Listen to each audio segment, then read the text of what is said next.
O que tem de filho do diabo mercenário atrás de púlpito hoje engravatado, de Bíblia na mão pregando, falando Jesus, Jesus. O que tem hoje é impressionante. Parece que Pedro estava assistindo uma televisão.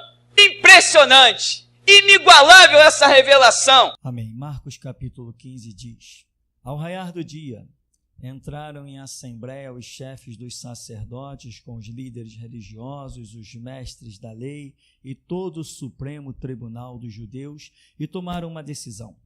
Amarraram Jesus, levaram-no e o entregaram a Pilatos. Então Pilatos o interrogou: és tu o rei dos judeus? Ao que Jesus lhe replicou: tu o dizes. E os chefes dos sacerdotes passaram a levantar várias outras acusações contra ele. Por isso Pilatos indagou uma vez mais: nada respondes? Vê quantas acusações te fazem. Mas Jesus não respondeu uma só palavra, a ponto de Pilatos ficar muito impressionado. Ora, por ocasião da festa, fazia parte da tradição libertar um prisioneiro por aclamação popular. Um homem conhecido por Barrabás estava na prisão junto a rebeldes que haviam cometido assassinato durante uma rebelião. Concentrando-se a multidão, clamaram a Pilatos que lhes outorgasse o direito de costume nessa ocasião. E Pilatos lhes ofereceu: quereis que eu vos liberte o rei dos judeus? Porquanto ele bem sabia que fora por inveja que os chefes dos sacerdotes lhe haviam entregado Jesus. Então os chefes dos sacerdotes instigaram a multidão a rogar a Pilatos que, ao contrário, soltasse Barrabás. Contudo, Pilatos lhe questionou: assim sendo, que farei com este a quem chamais o rei dos judeus?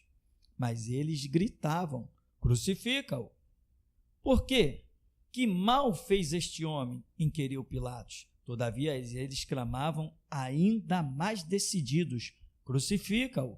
Então Pilatos, para satisfazer a todo aquele povo reunido, soltou-lhes Barrabás, ordenou que Jesus fosse açoitado e depois o sentenciou à crucificação. Amém, irmão? Poder sentar.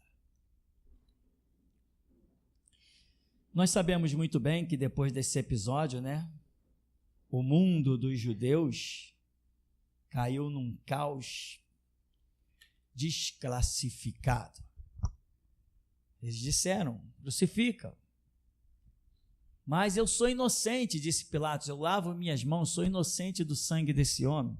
Aí a multidão, os judeus, gritaram: caia sobre nós e nossos filhos. Caia sobre nós e nossos filhos o sangue deste homem. Muita gente critica e está certa em criticar, condena e está certíssimo em condenar o Holocausto, o que Hitler fez. Imagina, tentaram assassinar aquele homem chamado Hitler, Adolfo Hitler, numa operação chamada Operação Valquíria. Colocaram uma bomba lá na sala onde o camarada ia, e se tivessem conseguido matar aquele filho do diabo, que alguns acreditam que era o próprio diabo personificado, tanta desgraça não teria acontecido no mundo. Porém, nós sabemos que tudo quanto acontece, até uma folha que cai de uma árvore, a formiga que nasce, procede da permissão do nosso Deus, do Deus da Bíblia, Criador dos céus e da terra. Os judeus disseram: caia sobre nós o nosso sangue, o sangue desse justo, sobre nós, nossos filhos, o sangue desse justo. Quando Hitler se levantou, quase os exterminou. O filme A Lista de Schindler é um documentário poderosíssimo, que virou até testemunho em tribunal norte-americano. E A Lista de Schindler mostra que 6.000 judeus foram escapes por Schindler, um empresário que começou a comprar judeu para livrá-los da morte, e desses a nação de Israel hoje se originou muito mais desses comprados do que os que escaparam naturalmente da morte. Mas as pessoas pensam que podem cuspir na verdade e que vai tudo ficar por isso mesmo. Mas não vai mesmo. A verdade não aceita ser rejeitada. Jesus falou: se alguém não crê na minha palavra, eu não julgo, mas as minhas palavras o julgarão. Não adianta querer escapar. Vai ter que se deparar com o tribunal da verdade. O homem não está na terra para viver a seu bel prazer. O homem não está na terra para fazer o que ele bem quer, o que ele bem entende. Não, Salomão diz assim: vai, jovem, segue os caminhos da tua mocidade, faz tudo quanto vem ao teu coração, tudo quanto vem às tuas mãos, curte os deleites da vida, vai, permanece nos prazeres do mundo, mas não te esqueça que de todas as tuas obras Deus te trará juízo. Ninguém está aí largado no mundo, meu irmão, para fazer o que bem quer. O ser humano foi posto, olha a tua inteligência, olha para essa cidade construída, faça-me o favor, olha isso aqui, ó, isso é vidro. Algum outro ser vivo consegue produzir uma coisa dessa? Você acha que você foi posto no mundo, veio do nada? Ah, veio do Big Bang, né? Big Bang é coisa da Rede Globo, dessa praga chamada Rede Globo. Big Bang é coisa disso. Ela que sustenta até hoje a teoria do Big Bang. Eu vejo os programas na madrugada dela, os telecursos e tal, e ela está lá querendo sustentar o Big Bang, porque se tem Big Bang não há Deus. Mas como nós sabemos que há Deus, não há Big Bang. A menos que dê uma outra interpretação para o Big Bang. Mas esse papo de Big Bang que gerou tudo na sua órbita, matematicamente organizado, as constelações, não, isso não vem do caos, isso não vem de uma explosão, exceto se Deus provocar essa explosão e ordená-la. Aí sim, aí tudo procede da mão poderosa de Deus. Mas negar Deus, para negar Deus, primeiro teríamos que negar a nossa própria existência. Escrevemos livros, confeccionamos papéis, fazemos caneta, criamos óculos para melhorar a visão, os antibióticos. Faça-me o favor. A tua origem tem que estar em alguma fonte muito inteligente. A tua origem tem que estar numa fonte de muita sabedoria. Você tem sentimentos, você tem o ódio que você consegue refrear, mas ele te ajuda na execução da justiça. Você tem o amor que faz dar de si mesmo pelo teu próximo. Nossa, você acha que você veio do nada? E tem gente que não sai em busca de Deus. Desde a minha infância, eu olhava para uma árvore e eu ficava meio revoltado. Eu dizia, não é possível, aquela árvore dura 100 anos. Como que o homem pode morrer antes disso? E aquilo me revoltava. Eu ficava lendo livros em busca disso. Eu era um adolescente. E um dia eu peguei um livro e esse livro começou a falar de Deus e falou exatamente aquilo que eu me assustava. Diziam, tem tartarugas que vivem 200 anos, mas o homem vive 65, na época era 65, agora não sei a faixa etária. Um leão vive tanto tempo, o homem vive tanto, não é desproporcional? Um elefante vive tanto, olha, os seres marinhos, e aquilo me incomodava tanto. E eu dizia no meu íntimo, tem que haver um Deus. E aí, frequentando os terreiros de macumba, as sessões espíritas, o Tranca-Rua, Maria Mulambo, Pombagira, Preto Velho, e era um bando de cachaceiro, irmão. Cada sessão tu tinha que levar uma garrafa de pitu, tudo cachaceiro, né? Precisavam de charuto e cachimbo dado pelos outros. O nosso Deus não precisa de nada. Ele diz, vinde a mim os que estáis cansados e sobrecarregados, eu vos aliviarei. Jesus não mendiga nada dos seus discípulos. Ele diz, eu dou pão aos meus discípulos enquanto dormem. Busca o meu reino e as demais coisas vos serão acrescentadas. Olha as aves do céu, olha os lírios do campo. As aves não semeiam, não tecem, não ajustam em celeiro. E o vosso Pai Celestial vos alimenta. Vocês não são muito mais valiosos que as aves? Olha os lírios do campo, nem mesmo Salomão em toda a sua glória se vestiu como qualquer deles.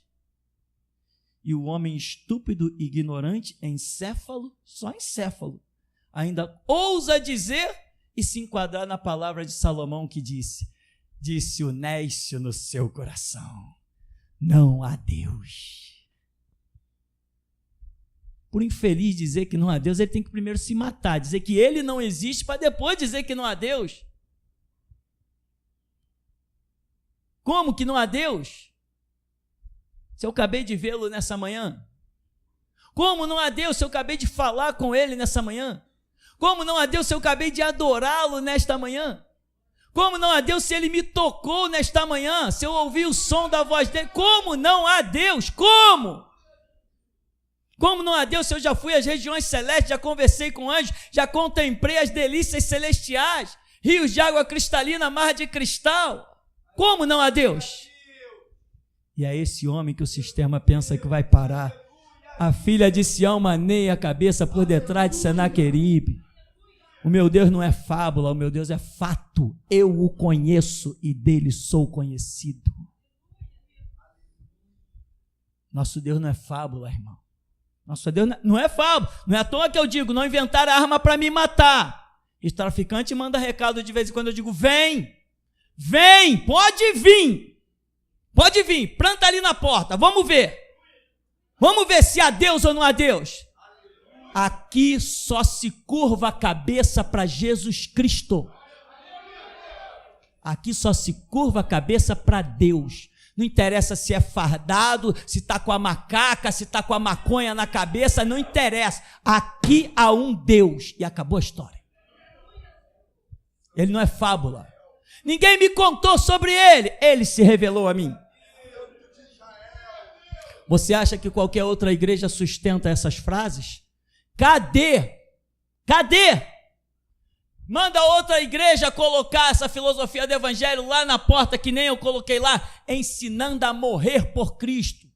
Aqui se aprende a dar a vida por Jesus.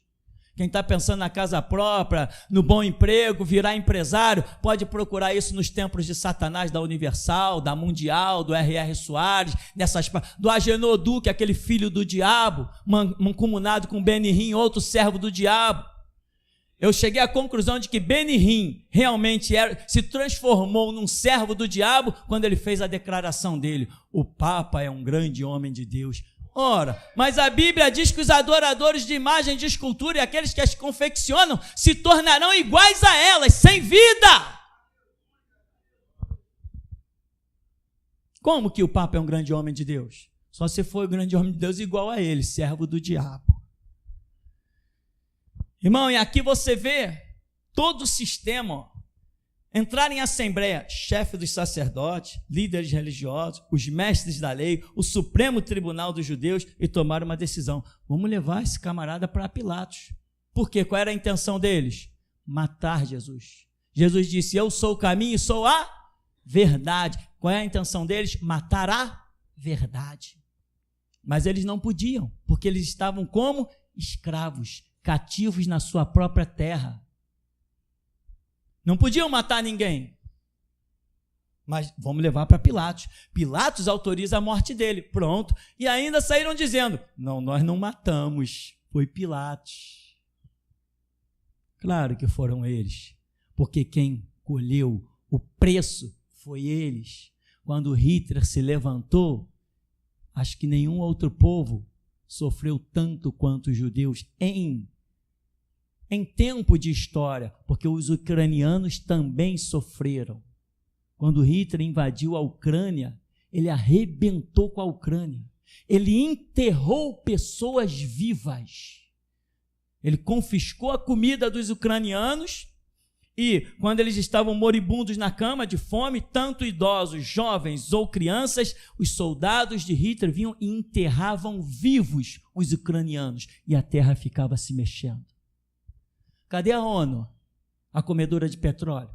A prostituta da ONU? Cadê ela? Essa vagabunda da ONU? Cadê ela? Ninguém diz nada. Os portugueses massacraram a África, que estão sofrendo até hoje pelo massacre. Eu não vejo ninguém da ONU, nenhum canalha da ONU se levantar. Nenhum canalha da ONU para se levantar e dizer assim: vocês de Portugal são ricos, estão com ouro, prata, tesouro, à custa do sangue inocente da escravidão, vai ter que indenizar. Cadê? Isso iria acontecer se eu assumisse o poder. Que a nossa justiça, irmãos, excede. E não tem esse negócio: a história passou, não, porque até hoje Portugal é rico do sangue escravo que ele pisou. E as pessoas olham para mim: tu é um pastor? Eu, pastor? Faça-me o favor, meu irmão, eu não sou pastor. Eu sou a última restauração da era da igreja. Eu sou o Elias profetizado de Malaquias 4. Nenhum pastor fala o que eu falo, nenhum pastor prega o que eu prego, nenhum tem a coragem que eu tenho. Nenhum. Eu sou o único líder da igreja no mundo inteiro. O resto é canalha, é pilantra, é safado, é mercenário. Eu sou o único e vocês são a única geração de crentes daqui para o final da era da igreja. A raça toda lá, todo mundo, vamos levar para Pilatos. Pilatos dá um jeito nisso. Aí Pilatos chega, não, peraí, eu não estou vendo culpa nenhuma nesse homem. Ah, não está vendo culpa nenhuma? Então se posiciona do lado da verdade. Não. Se tu soltas ele, tu te constituis inimigo de César, porque ele disse que ele é rei. Jesus não disse que ele era rei. Jesus disse que o reino dele não era deste mundo. Tudo bem, automaticamente ele é rei, mas ele nunca ia disputar uma eleição. Nunca ia querer o lugar de Pilatos, porque ele falou, o meu reino não é deste mundo. Quando ele foi ser preso lá, Jesus falou até para Pilatos, né? Se o meu reino fosse deste mundo, os meus discípulos pelejariam por mim. Não, mas o meu reino não é deste mundo. Eles não têm que pelejar por mim. Eu estou instituindo um chamado a outro reino. Está muito além disso aqui. E quem enxerga esse outro reino, irmão, que está além disso aqui? Quem enxerga? Só quem anda com os seus sentimentos. Só quem anda com os seus sentimentos realmente voltados para Deus. Aí você enxerga um reino além disso aqui. Olha para a situação da humanidade. Pessoas nessa hora debaixo da ponte precisando de um pedaço de pão. E você acha que isso aqui é um projeto final para a história da humanidade? Vai nos sinais, quanta criança batendo no vidro do teu carro. Ei tio, me dá um dinheiro aí. Ei tio, quer comprar uma balinha? E você olha um sol de 40 graus e aquela criança ali descalça no asfalto, deixando o couro para levar um trocadinho para dentro de casa. E tem gente achando que está tudo bem, está tudo tranquilo, que a história da humanidade se resume nisso aqui. Irmão, o planeta Terra é um local de prova. Daqui você é aprovado ou reprovado. Se você for aprovado, vai para o céu. Se você for reprovado, vai para o inferno. Mas a vida do homem não vai nunca, jamais se resumir a esse estágio efêmero do planeta Terra. Nunca, jamais. Mas as pessoas são ignorantes. Vivem que nem animais. Acorda para o trabalho, ganha dinheiro, veio o feriado, final de semana, vou dar uma passeada, eu tenho dinheiro e tal, e volta para o trabalho. É assim que vivem os animais na selva. Acorda de manhã, vai caçar, comeu, alimentou os filhotes, dorme. No dia seguinte tem fome, acorda de novo. Tem ser humano que vive igual animal. Não sabe o que é o prazer do dobrar os joelhos e dizer, Senhor, Rei meu e Deus meu. E sentir o toque dele dizendo, fala, meu servo, que eu te escuto. Tem gente que nunca soube o que é isso. Tem gente que nunca soube o que é esse Deus maravilhoso. Tão maravilhoso que é capaz de você rasgar as suas vestes, dar o teu sangue pela obra, dizer, pode me matar, que quer vivamos, quer morramos, eu sou do Senhor.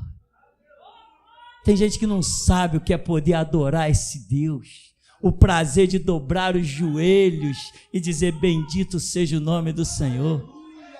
Tem gente que não sabe o que é um prazer além do prazer da carne. Mergulhar numa piscina, nadar num mar, desfrutar de uma sauna, curtir um churrasco, isso é só na carne, meu irmão. O verdadeiro prazer é aquele que temos com Cristo Jesus na alma e no espírito. Isso ninguém pode roubar de nós. Quer seja atrás das grades, quer seja na boca dos leões, devorado nas arenas, isso ninguém pode roubar de nós.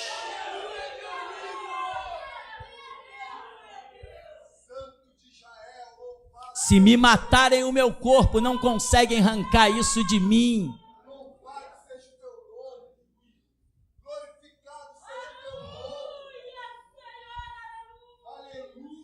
E aqui, Todo mundo, Pilatos já viu, entregaram Jesus a mim por inveja. Inveja de quem?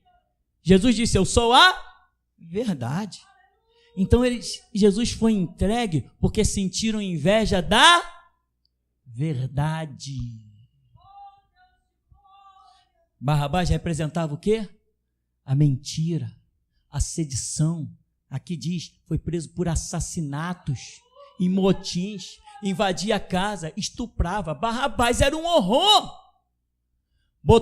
Pôs-se a verdade e pôs-se a mentira, o caos, a desgraça. E a sociedade disse, nós queremos a mentira, o caos e a desgraça.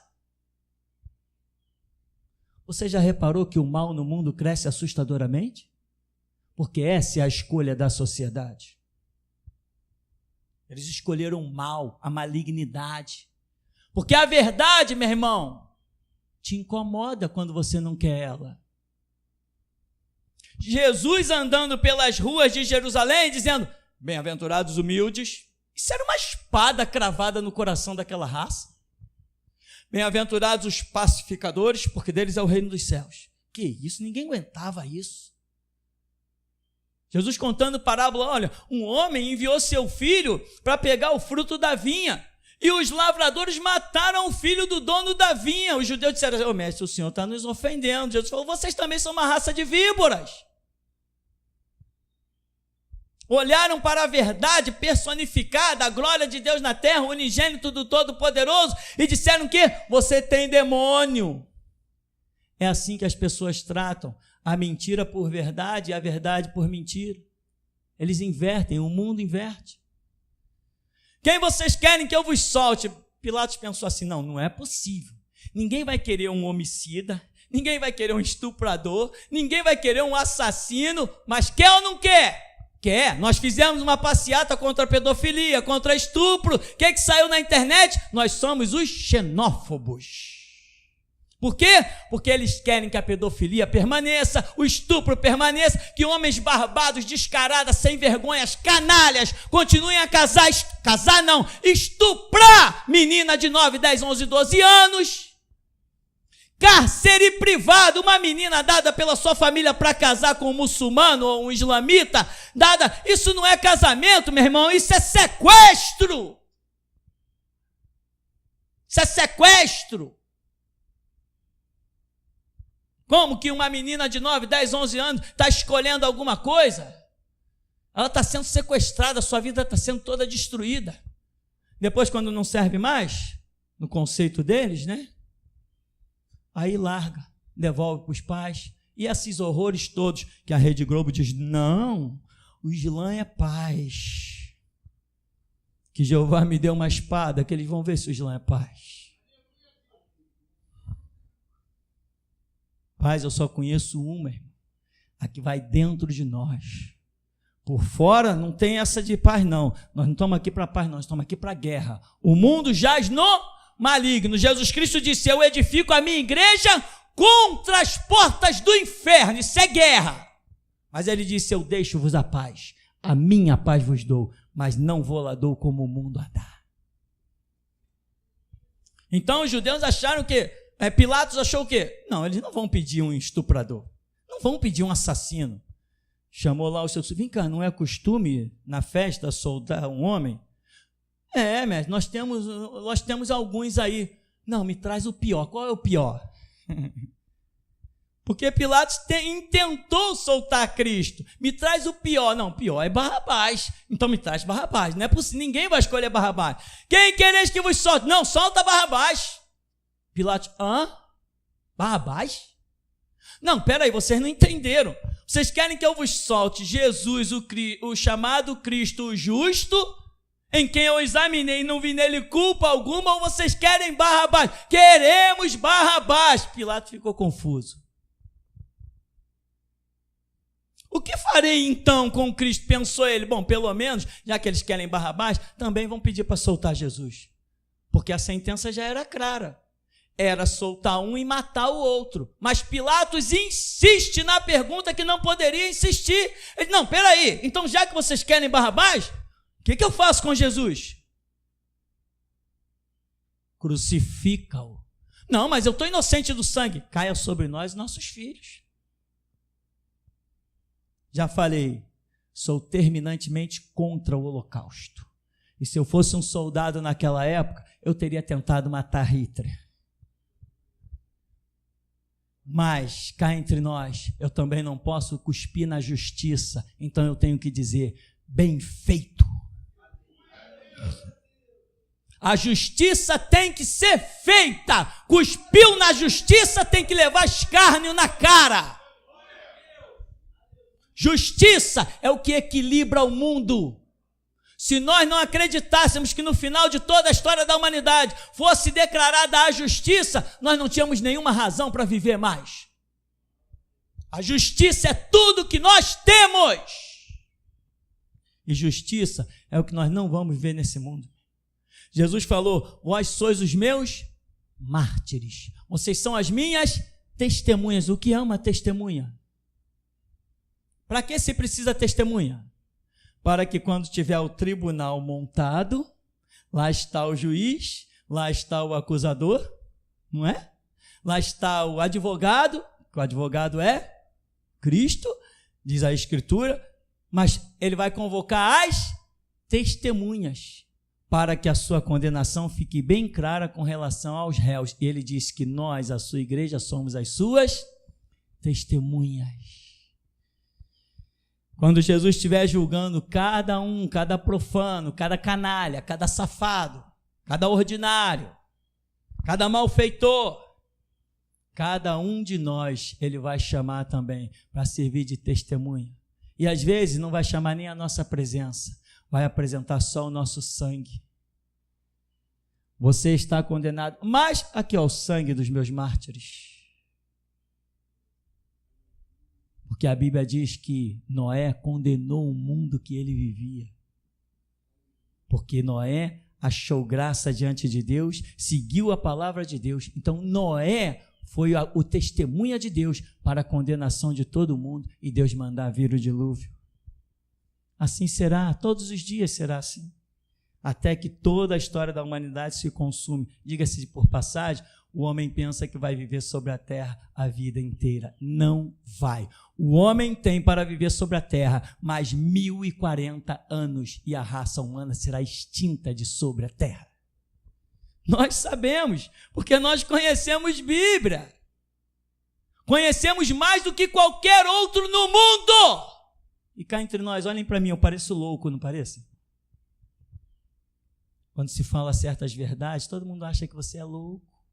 Porque tem verdades que são muito altas, acusam. Então qual é o objetivo do mundo? Crucifica. Mas nós estamos aqui, irmão, para tal qual a verdade de Cristo e Cristo que foi crucificado, como ele disse a um servo, cabe ser igual ao seu Senhor. O que nós esperamos é espetar esse mundo, é aguçar a inveja desse mundo, é revoltar esse mundo e depois eles serem obrigados a nos colocar lá na cruz e que seja de cabeça para baixo. Essa é a realidade. Então, se você está buscando paz, irmão, quem busca paz nesse mundo horrendo que jaz no maligno, governado pelo diabo, como diz a Bíblia, se você está buscando paz, você está no lugar errado. Se você quer um evangelho de paz, aqui embaixo tem uma igreja batista, tem outra metodista, tem uma assembleia ali em cima. Lá são as igrejas da paz e amor. Aqui Jesus Cristo tem distribuído espada, escudo, capacete, cinturão, couraça.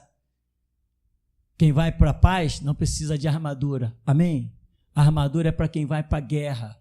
Abre lá Efésios 6. Para que descrever uma armadura se você vai para a paz, não vai para a guerra?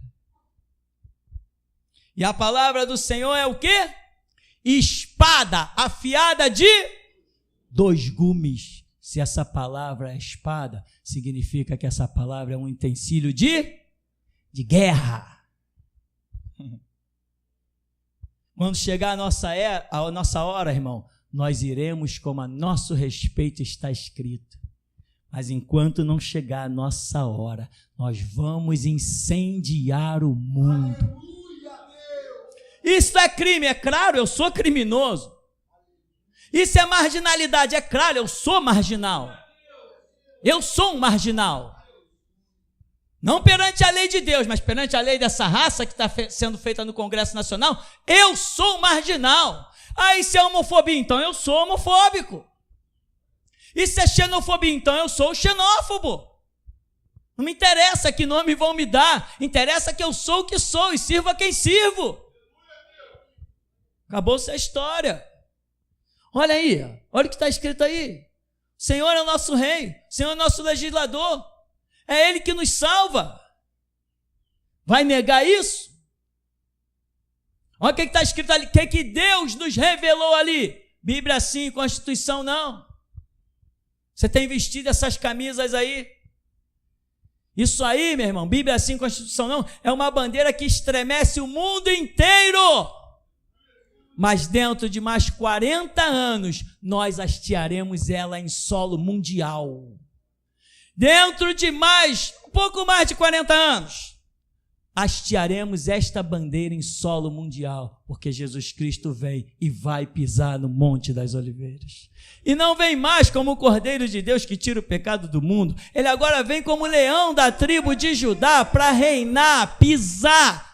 E diz a Bíblia que quando Jesus se manifestar agora, até 2070, quando ele se manifestar no Monte das Oliveiras, o vale do Armagedon, os inimigos terão seu sangue derramado e o sangue vai chegar ao freio dos cavalos.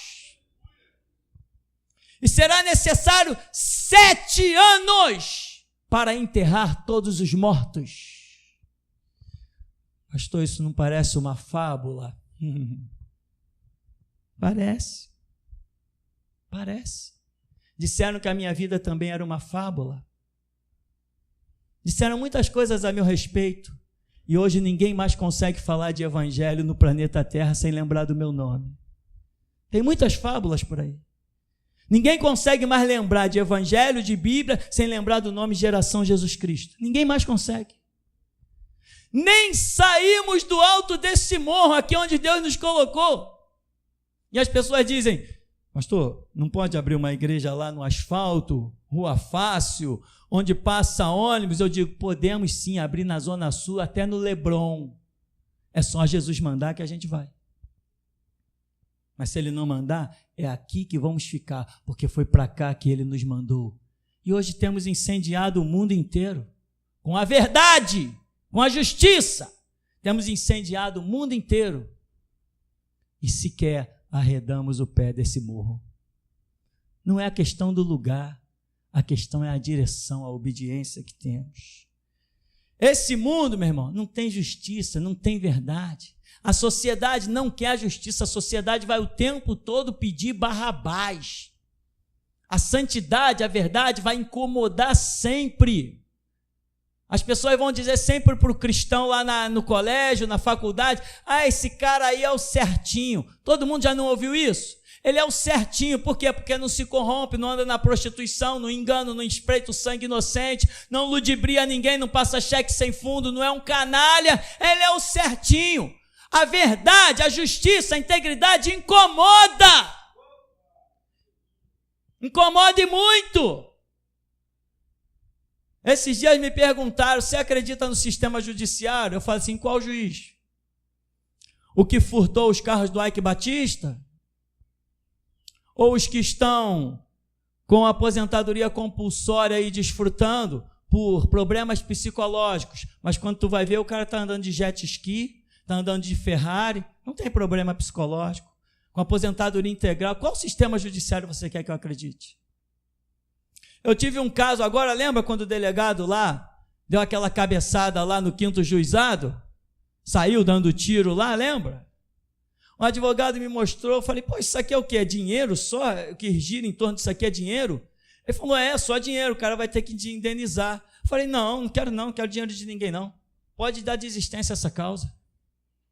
Não quero saber de dinheiro de ninguém não. Se o processo envolvesse outras coisas, tudo bem, mas só dinheiro? Se eu ganhar, eu ganho o quê? Dinheiro? Não quero, pode desistir.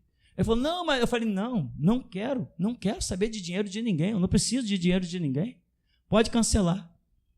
Aí o advogado foi lá, entrou com o processo, cancelou. O juiz ficou uma fera, não trouxe o nome dele.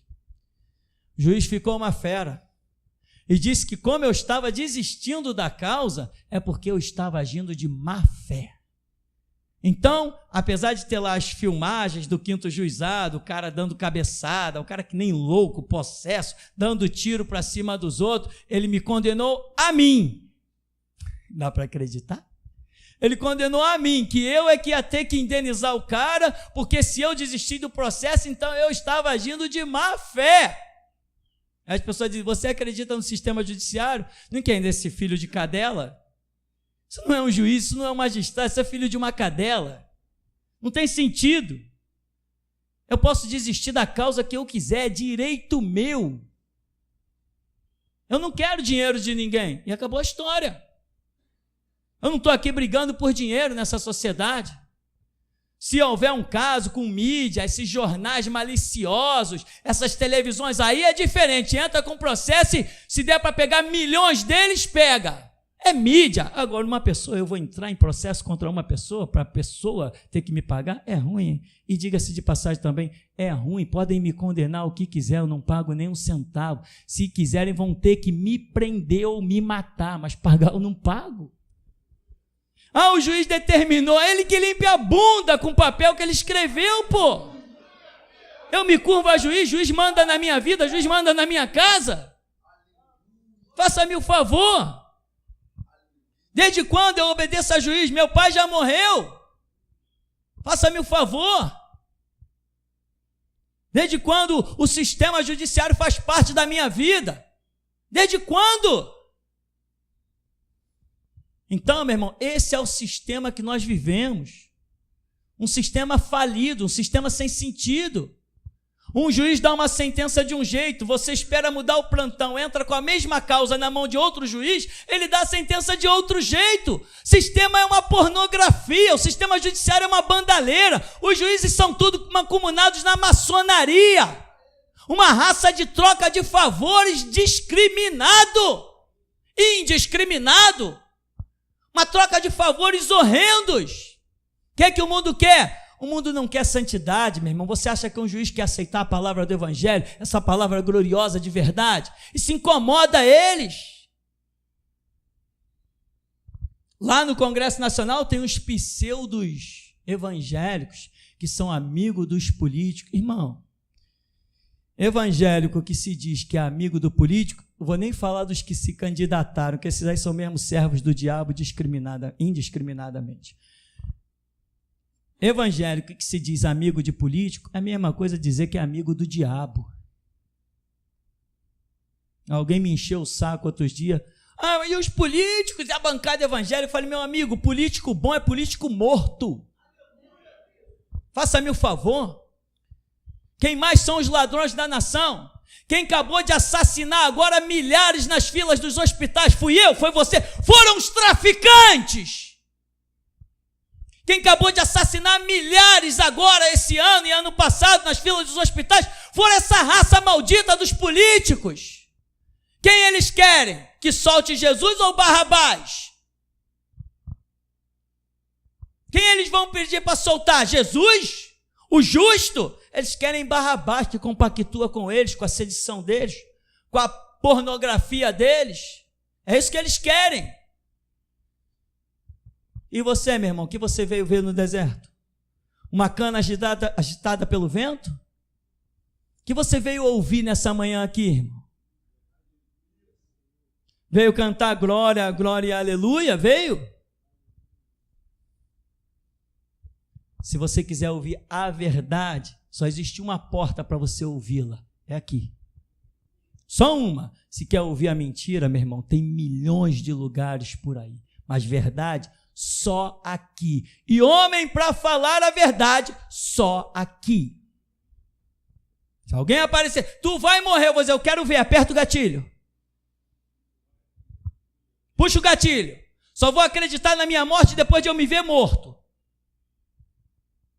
Há um Deus que comanda tudo, que determina tudo, e nenhuma folha cairá da árvore, se ele não determinar, cai. É ele que determina, é ele que planta, é ele que arranca, É Ele que semeia, é Ele que dá o crescimento. Ele é Senhor absoluto de tudo. Então, meu irmão, não espere por aí as pessoas defendendo a verdade. Né? Pilatos aqui é interessante para nós concluirmos, ele representa o sistema político. Ele representa o Estado.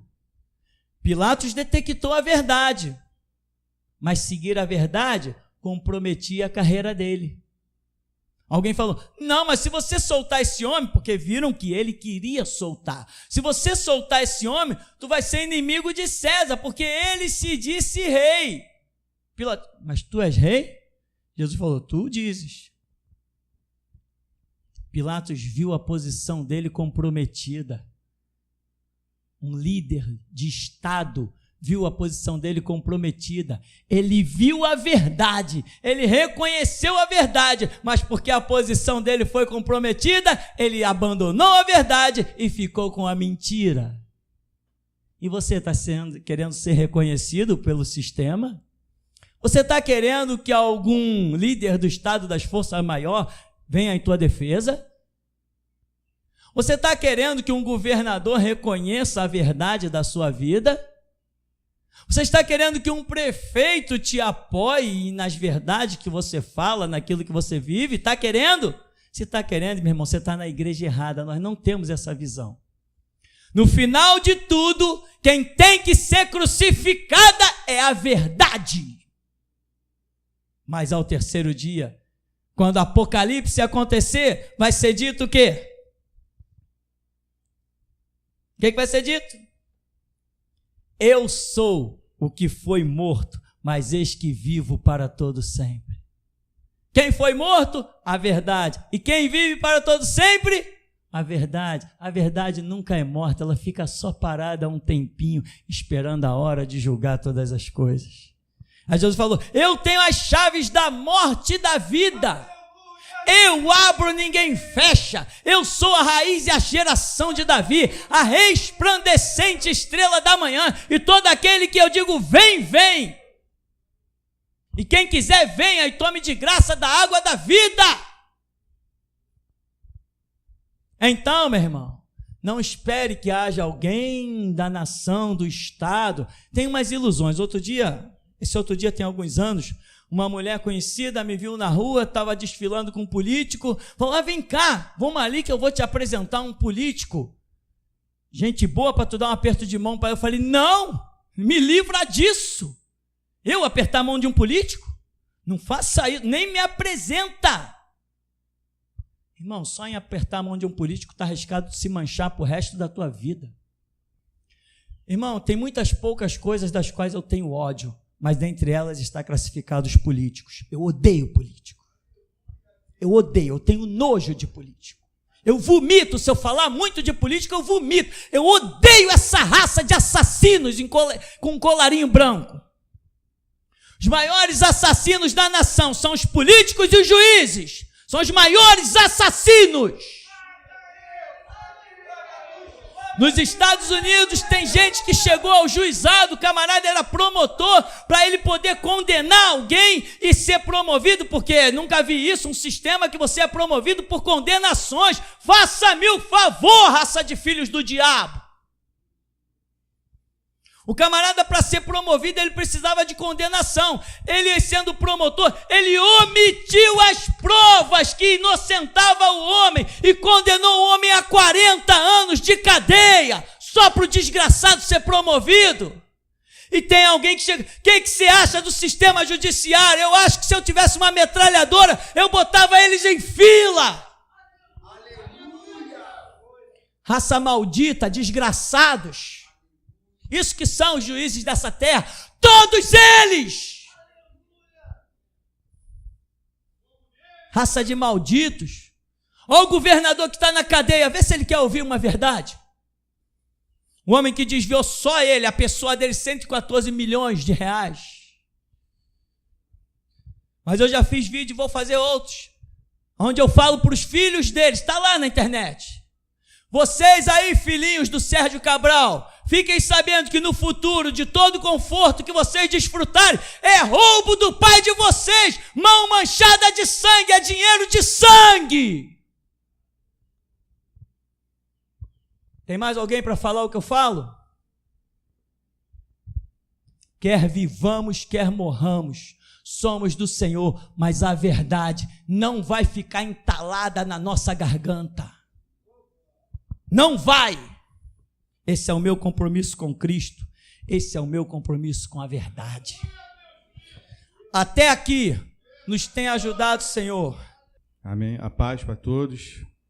A minha alma estremece diante do nosso Deus que é santo. E verdadeiramente os olhos do Senhor estão sobre este lugar. Pastor, a visão que o Espírito Santo me deu, eu fui levado dentro de um necrotério. E dentro desse necrotério, eu vi o corpo de muitos irmãos que estão aqui. E no peito dos nossos irmãos tinha uma cruz.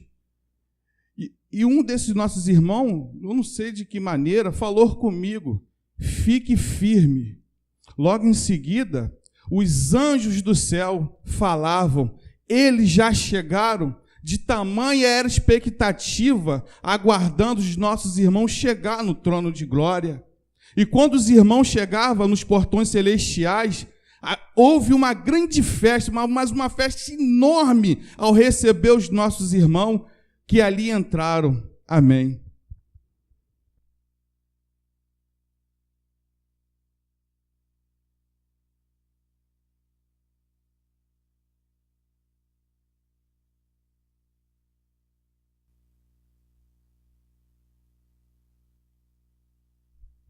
A paz para a igreja. Pastor, eu tive uma visão, um anjo na região celeste, ele vinha, ele descia, ele recebia uma carta, e ele descia, e ali na frente tinha um soldado, e ele entregava essa carta a um dos soldados, e ele vinha como se marchando, e entregava essa carta ao Senhor. Aí o Senhor pegava essa carta, e essa carta ela se transformava num pergaminho muito grande. E aí o Senhor enrolava esse pergaminho e guardava. E aí eu perguntei ao Espírito Santo, né? Eu perguntei, o que estava escrito nessa carta? E o Espírito Santo, ele me respondia que era para tempos distantes. Foi só essa revelação que eu tive. Irmão Marcos, irmão está aí?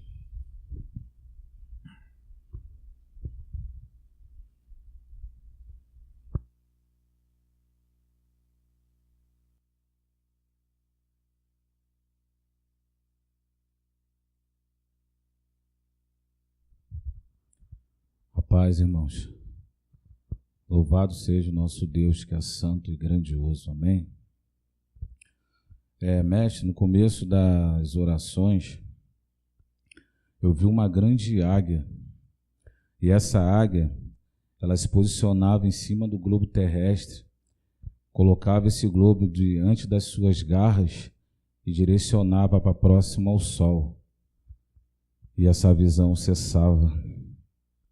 Eu via circular aqui sobre a igreja alguns telescópios desses que o pessoal olha para o espaço, e interessante que alguns pegavam, mas nem todos pegavam esse telescópio.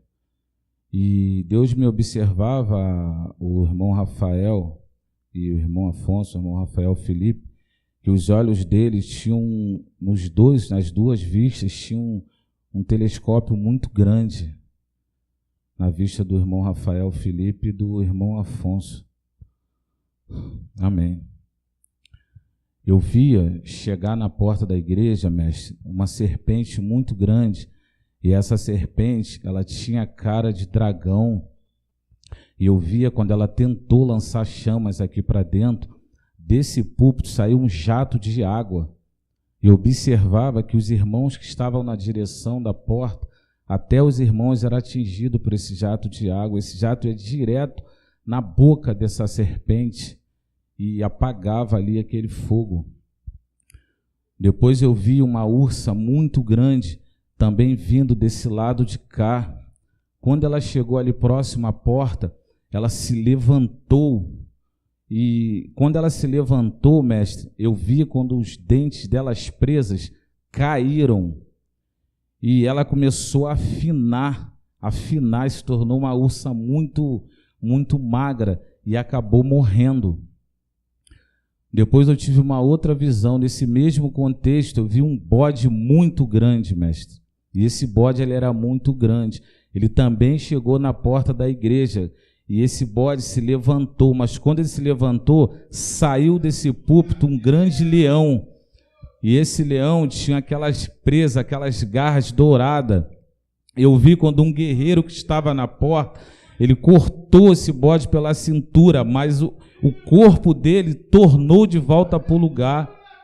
Então eu vi quando esse leão se levantou com aquelas garras, cortou a cabeça desse bode. E esse bode morria na porta da igreja, mas esse leão trouxe a cabeça dele até aqui dentro da igreja e mostrou a cabeça desse bode para os irmãos. E ali a visão cessava.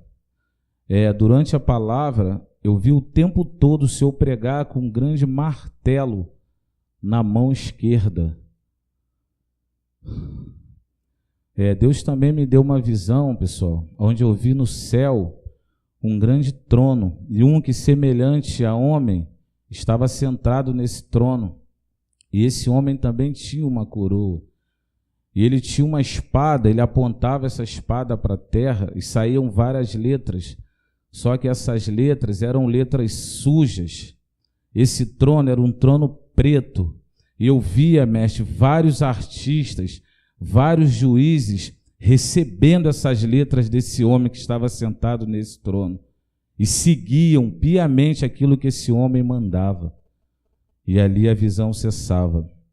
E ainda no começo, eu vi o Senhor atirar uma flecha em direção à balança, essas balanças que tem no Tribunal de Justiça, e o Senhor derrubava aquela balança com as flechas. Amém, irmão, até aqui.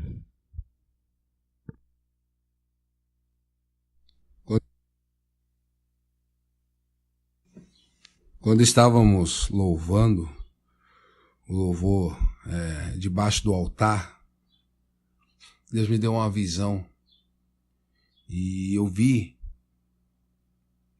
uma coluna branca sendo formada e essa coluna era muito forte e essa coluna ela é da terra, mas ela resplende no céu. E essa coluna é a geração Jesus Cristo. A única coluna que Deus considera no globo terrestre. Amém. Ainda em meio ao louvor debaixo do altar, eu tive uma visão quando eu olhei para o Senhor, mestre.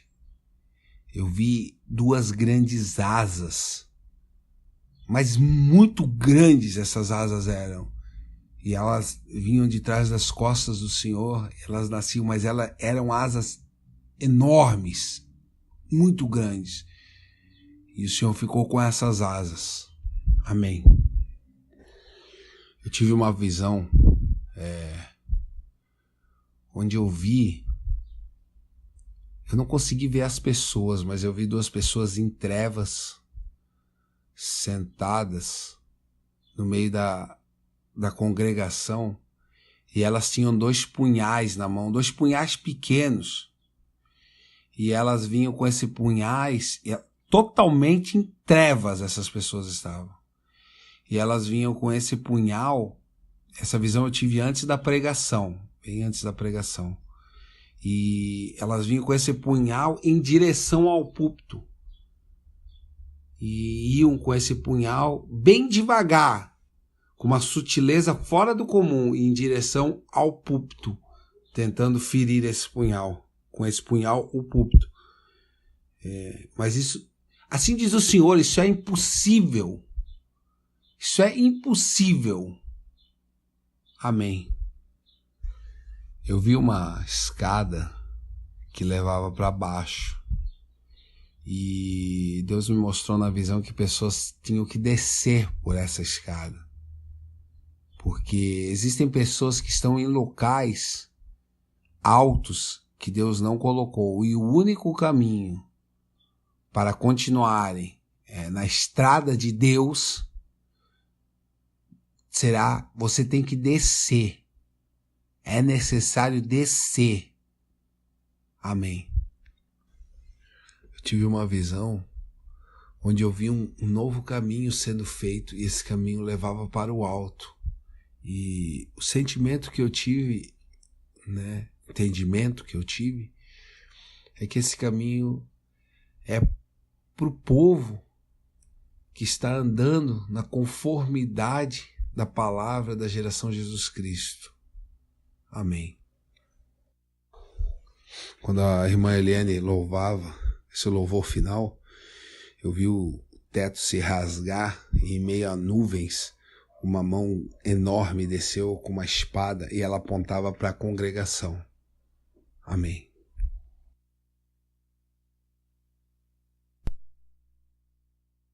Aleluia. Vamos ficar de pé então, irmão? Grandes coisas tem feito o Senhor por nós. Frustrar um projeto de Deus é como abater o próprio Deus. É impossível. Mas muita gente não tem ideia que muitas vezes está lutando contra Deus. É como Zedequias lutando contra Neco, rei do Egito, fora do projeto de Deus. Quando Neco, rei do Egito, diz: Zedequias, sai do meu caminho, eu não estou lutando contra você, eu não quero guerra contigo. Não, mas eu pertenço ao Senhor. Não, mas foi o próprio Senhor que me mandou guerrear contra Carquemes. Sai do meu caminho, eu não vim fazer guerra a você. Não, eu não vou sair. Resultado, morreu Zedequias. De uma condição que ninguém imaginaria que ele morreria, ele morreu. Tem muita gente que não sabe que está lutando contra aquilo que não pode ser vencido. Mas nós conhecemos Deus e dele somos conhecidos. Bendito Deus, excelso, glorioso Pai, nós te damos graça porque sabemos, ninguém nos contou, nós sabemos que somos o teu povo e somos o único povo sobre a terra com quem o Senhor conta para alguma obra. E Senhor, conta conosco, conta com o nosso sangue, conta com nossa vida. Os recursos que temos não são nossos, são teus mesmo. Conta, Senhor, se preciso for tirarmos a roupa do corpo para a tua obra, Senhor, tu verás que tem homens e mulheres neste lugar que andarão nus, mas realizarão a tua obra.